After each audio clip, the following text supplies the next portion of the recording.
Welcome back, everyone. We are continuing our series with Caesar. We have the longest year in human history.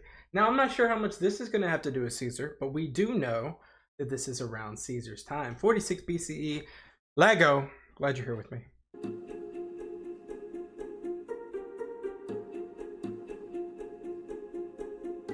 In the summer of the year 46 BCE, Julius Caesar returned to the city of Rome, a victorious general. All of his military opposition had been squashed, and all of his enemies, save for Labienus and a couple of Pompey's sons, had either been killed or forced into submission. This precise moment, when Caesar returned to the city, was a major turning point in Roman history. For years, Roman politics had been getting weirder and more dysfunctional, but now was the time when things really go off the deep end. Before Caesar could even make it back to the city, the Senate took it upon itself to offer him unprecedented political power. Dictatorship. His dictatorship, which was due to expire in a few months, was extended for an additional 10 years. As he's extended his governorship, now he's extended his dictatorship 10 years? That's a decade. That surprises me. This was unheard of, as the dictatorship was supposed to be a 6-month emergency measure. Why did the Senate do this? If Caesar made a power grab, many in the Senate feared the worst. By preempting him, the Senate believed that they could keep Caesar within the bounds of the law, and by attaching a time limit to their offer, they would be able to revisit this whole arrangement in 10 years' time. Caesar would probably be in a weaker position than he was right now, and with a little luck, they might be able to push him into retirement. The Senate also gave Caesar permission to serve as consul consecutively for the next 5 years, which, when paired with the dictatorship, would give him a free hand to push through pretty much whatever legislation he wished. Yep. Alongside this, but like, wouldn't he still be able to do that at year 6 as a dictator? Does a dictator override power of the consul? I think dictator has like authority to veto or do a rule without a veto or go to war with whomever. I think that's right. Caesar was also handed a bunch of new powers. I'm not going to go down the whole laundry list, but they included the power to declare war and issue pardons whenever he wished. This was some real authoritarian stuff. The Senate still held on to some legislative authority, but they were making one hell of a gamble.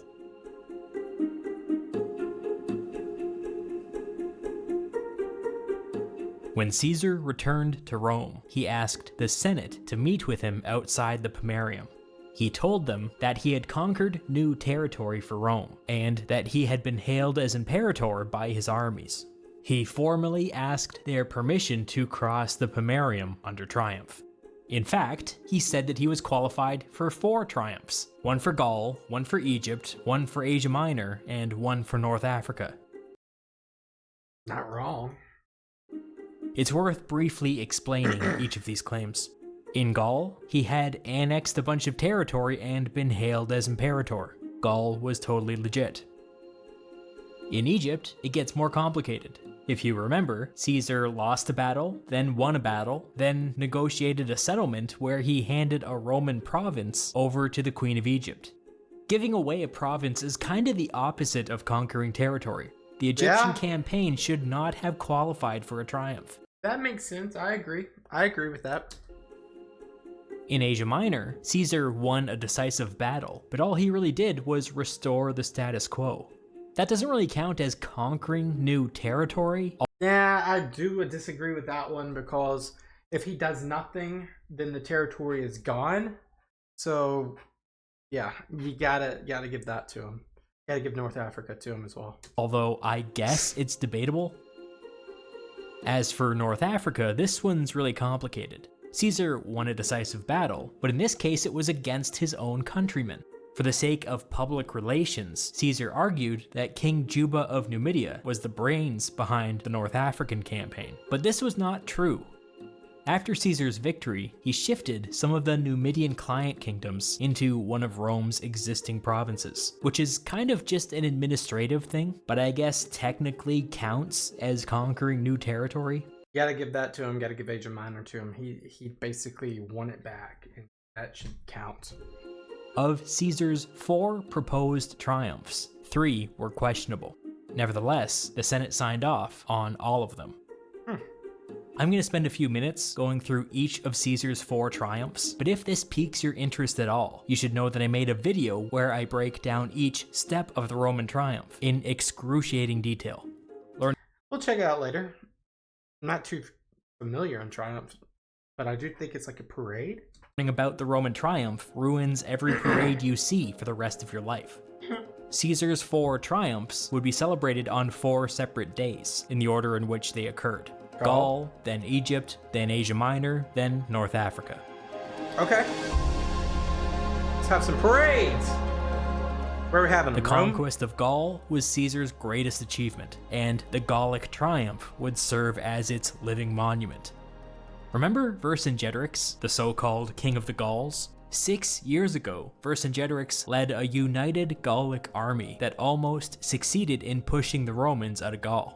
Caesar eventually captured Vercingetorix and defeated the united Gallic army, after which Rome would establish a permanent presence in Gaul.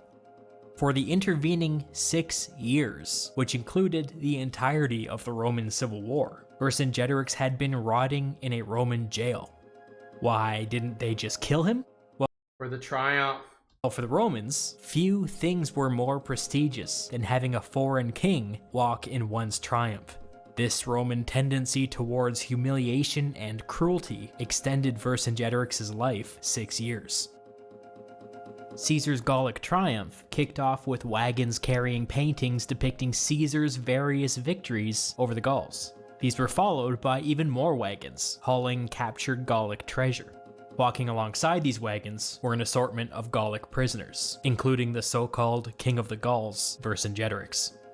After this, Caesar made his entrance by crossing the Pomerium and making his way up the Via Sacra before cheering crowds. As the name would imply, the Via Sacra was home to Rome's largest temples. As Caesar was passing the temple to Fortuna, the goddess of luck, one of the wheels on his chariot snapped and he was thrown onto the street. That's crazy. Did that happen? To the superstitious Romans, it appeared that the goddess of luck had finally abandoned Caesar. After a brief delay, another chariot was found, and the triumph continued.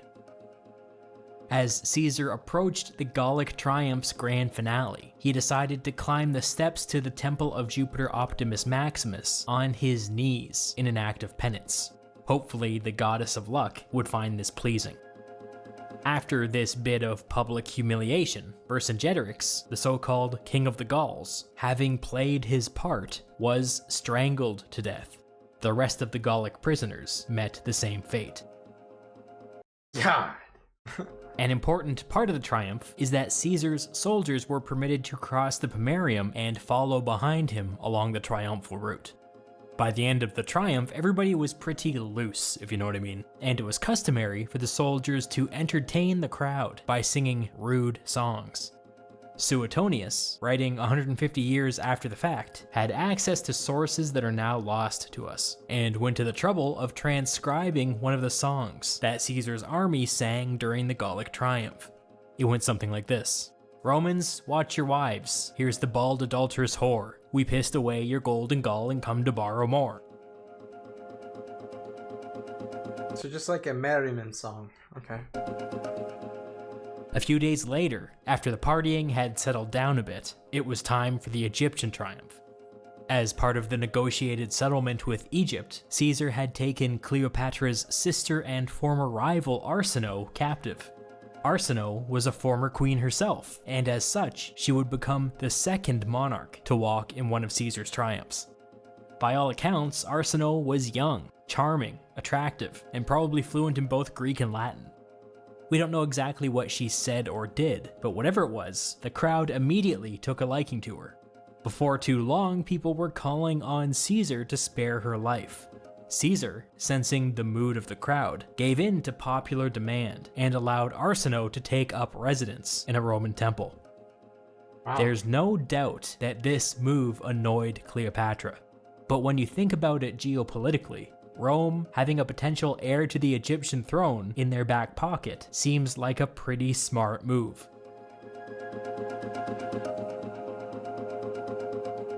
A few days later, it was time for the Asia Minor triumph, which celebrated Caesar's 5-day campaign that ended with the Battle of Zela.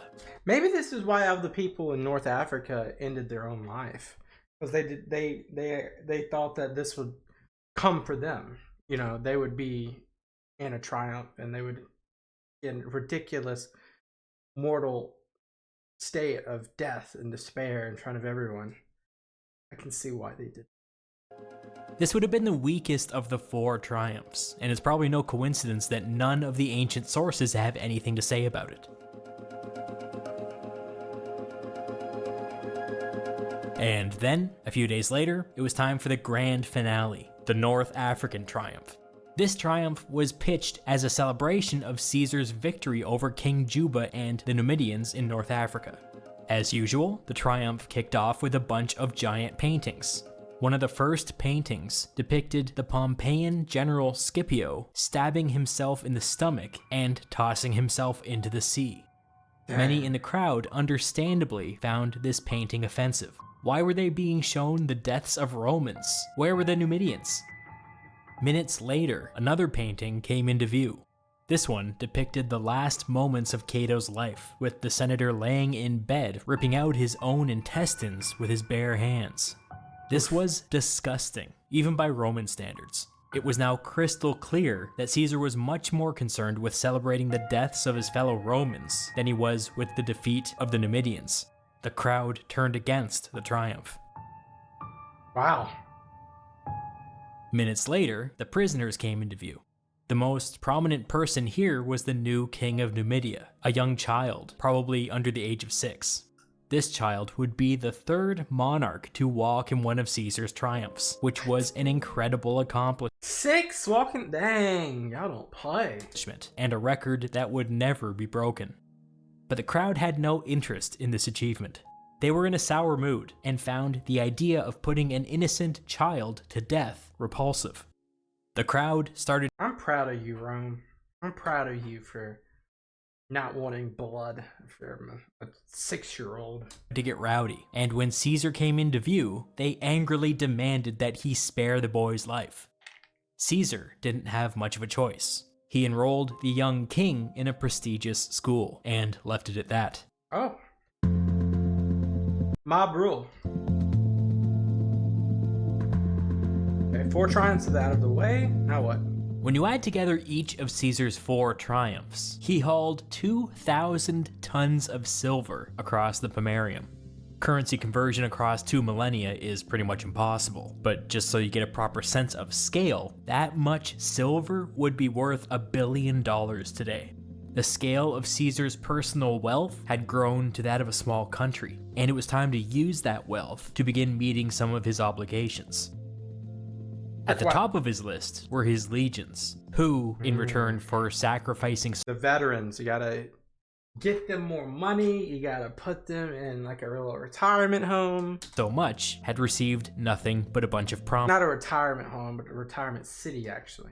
promises. Caesar gifted each of his soldiers 1 silver talent, which, bearing in mind that currency conversion is pretty much impossible, would have been equal to like 10 or 15 years' wages. Centurions were given 2 silver talents, and officers and command staff were given 4 silver talents. This was extremely generous, and everybody knew full well that this was coming right out of Caesar's pocket. But the spending spree was just getting started, because Caesar then turned around and gifted every Roman citizen the equivalent of like 4 months' wages. Wow. This was a surprise, to be So a stimulus, perhaps. sure, but a welcome one.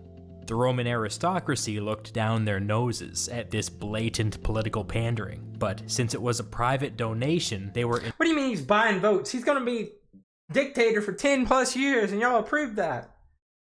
Calm down. in no position to do anything about it. Despite this flurry of generosity, Caesar's full debt to his soldiers had not yet been paid.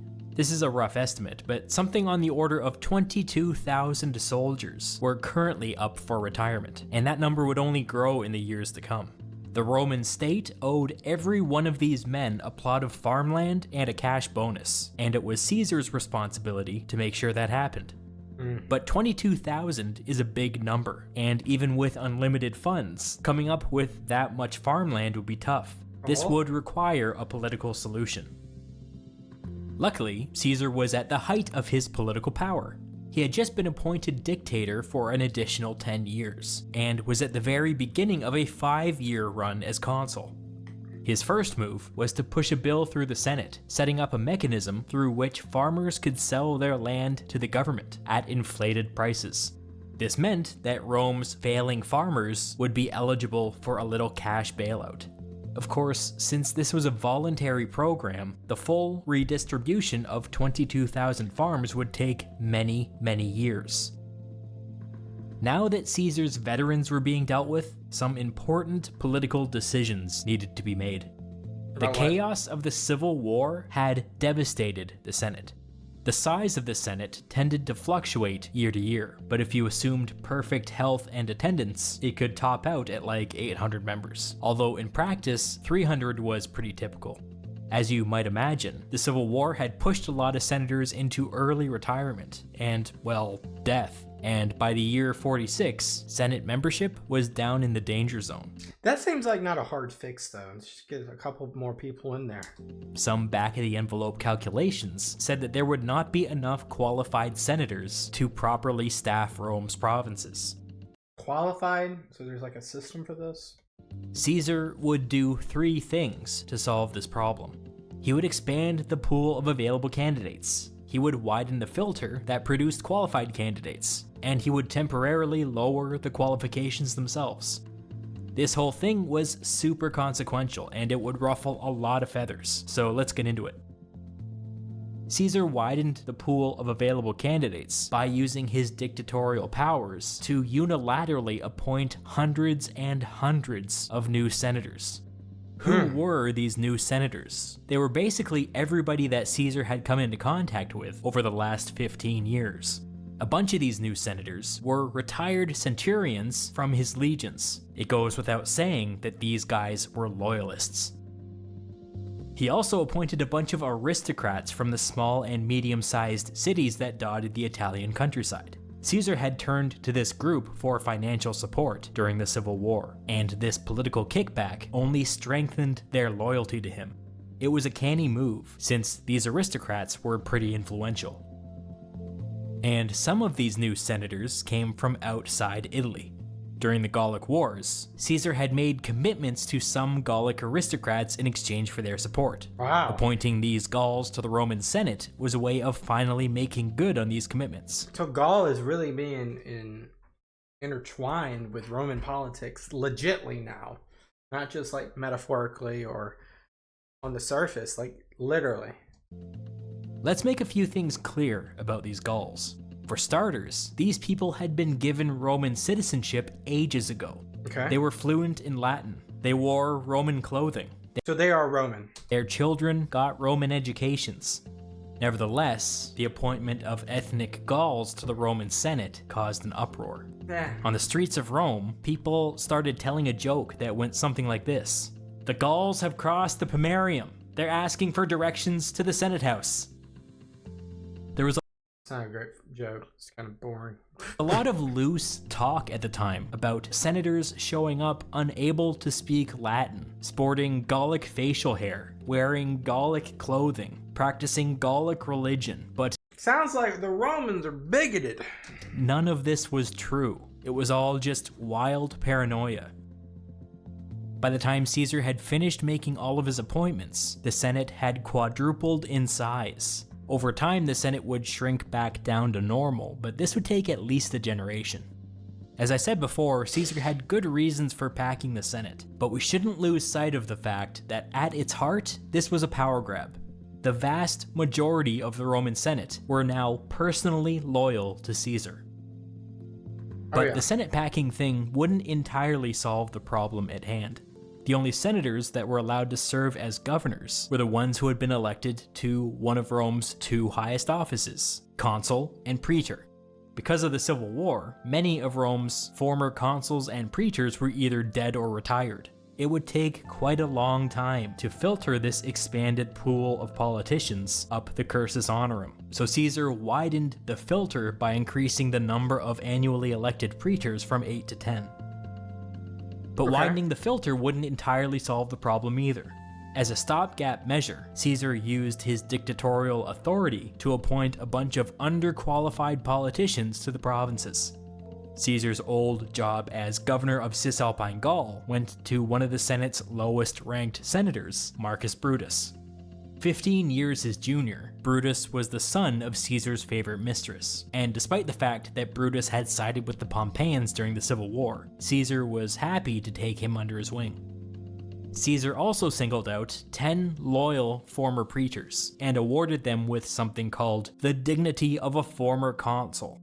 This was a totally made-up thing, but Caesar argued that it would be improper for certain provinces to be governed by anybody lacking the dignity of a former consul. So we're just saying stuff now because we are dictator.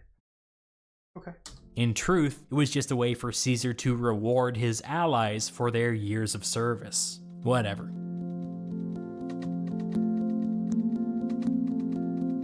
Caesar packaged these power-grabby political reforms with some more general anti-corruption stuff. This included a provision that said that any governor convicted on corruption charges would be automatically expelled from the Senate. This fight against corruption was one of Caesar's hobby horses. He believed that corrupt governors needlessly antagonized the locals, which put Rome at risk. The corrupt aristocracy did not much like these reforms, but they weren't in a position to do anything about it. Taken as a whole, this was a staggering number of reforms to come down all at once. That's how it felt at the time, too. Most of these bills were conceived and written up in Caesar's home, and would only see the light of day when it was time for the Senate to provide their rubber stamp. Cicero even notes that a few of these proposals showed up with his own name attached to them, which was quite the surprise. Cicero? Now what? Now that the immediate political problems were out of the way, Caesar turned his eye to the public. Rome had a ton of systemic issues that had been in a state of neglect since before the Civil War. The largest of these, and the one that had the most direct impact on the lives of everyday citizens, Is it the debt crisis? was the grain dole. Grain dole? What's this? Quite simply, the grain dole provided free or subsidized grain for Rome's poorest citizens at Food stamps. Got it. the state's expense. The significance of the grain dole is kinda hard to wrap your head around, so think of it like this. For most of world history, most people spent most of their money on food. The grain dole took 320,000 of Rome's poorest citizens and eliminated their largest household expense. This was one of the most effective government-run anti-poverty programs in world history, and frankly, nobody would improve on it until basically the modern welfare state. Wow. But after years of neglect, cracks were beginning to show. Poor citizens were having a hard time getting onto the grain dole without bribing bureaucrats. This was made worse by the fact that families who maybe a generation earlier had qualified for the grain dole were able to keep their names on the lists long after rising out of poverty. Rich That's a administration problem. people were collecting benefits that were intended for poor people. This was leading to a lot of social resentment. Caesar dramatically restructured the grain dole. He cut the number of eligible recipients in half, from 320,000 to 150,000. But he also implemented stronger political oversight, so that these 150,000 people were legitimately Rome's poorest citizens. This I guess how do you know? Like, do you have someone come to your dwelling? It's a very difficult. You can't show bank, credit history or bank account. It's a very interesting thing. Like, I guess like you probably like are like in a certain district or something. There's got to be something.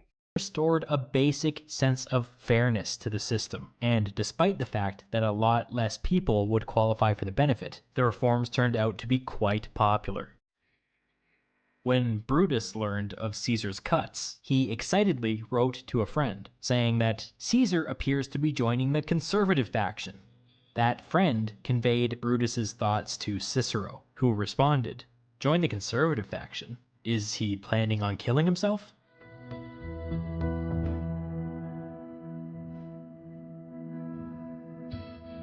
I don't get that, by the way.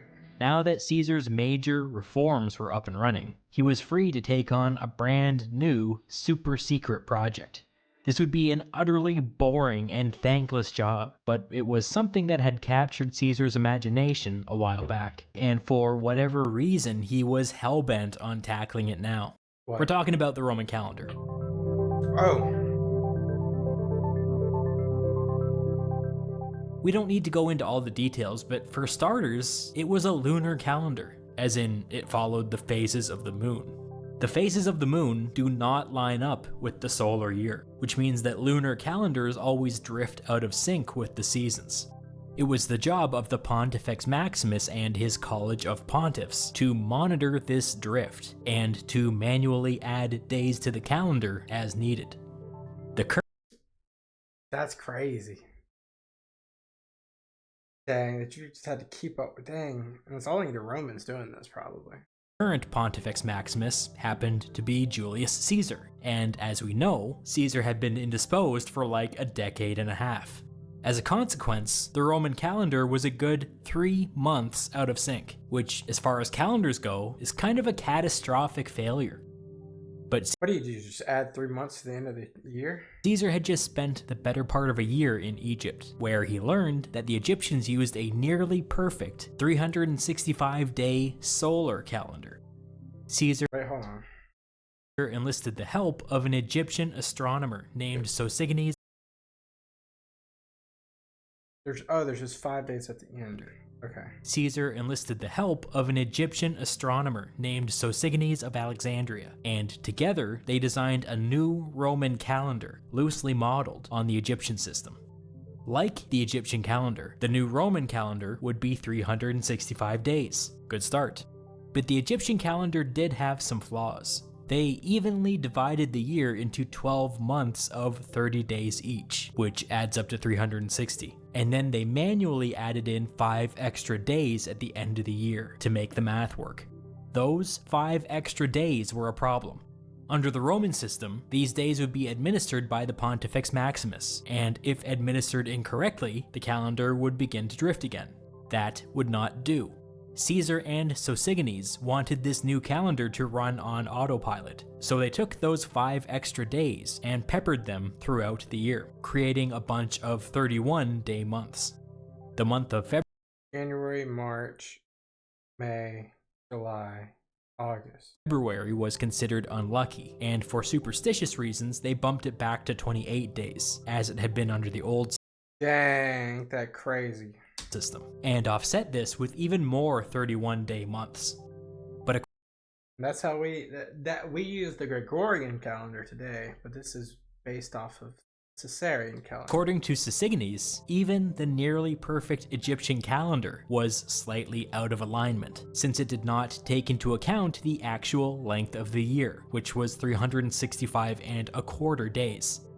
Under the old Roman calendar, the traditional place to insert extra days had been during the month of February, and so Caesar and Sosigenes invented a system where an additional day would be automatically inserted into that month on every 4th year. So are we using a Caesarian calendar versus a Gregorian calendar? I don't know, because this looks just like the calendar we used then. They made it very clear that this was not one of those extra days that the Pontifex Maximus could tinker with. This would be an automatic process, out of the hands of the politicians. With that, the new Roman calendar was complete, but there was still a problem. The current date was still 3 months out of alignment. So here's a trivia question that you can bore your friends with. What was the longest year in human history? Seems like a trick, but it's not. In order to bring the Roman year back into alignment, Caesar inserted 90 extra days into the year 46 BCE, making it a 445-day year, which was 25% longer than normal. On January 1st of the year 45, the new Roman calendar, which is known to us as the Julian calendar, came into effect. Automating the calendar and getting it out of the hands of politicians was a great human achievement. Yeah, I say Aside from some minor upgrades. Pause to learn more. Yes, we're going to pause. The Julian calendar using best, or I can even straight ahead. The Julian calendar using the best available science at the time created a 365.25 day year. Earth actually has a. Oh, so we're overshooting.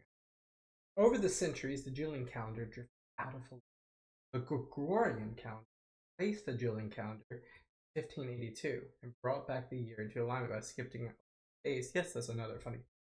The new Gregorian system updated the leap year mechanism. Going forward, 3 out of every 100 leap years skipped. Really? In the 49th century, the 49th century.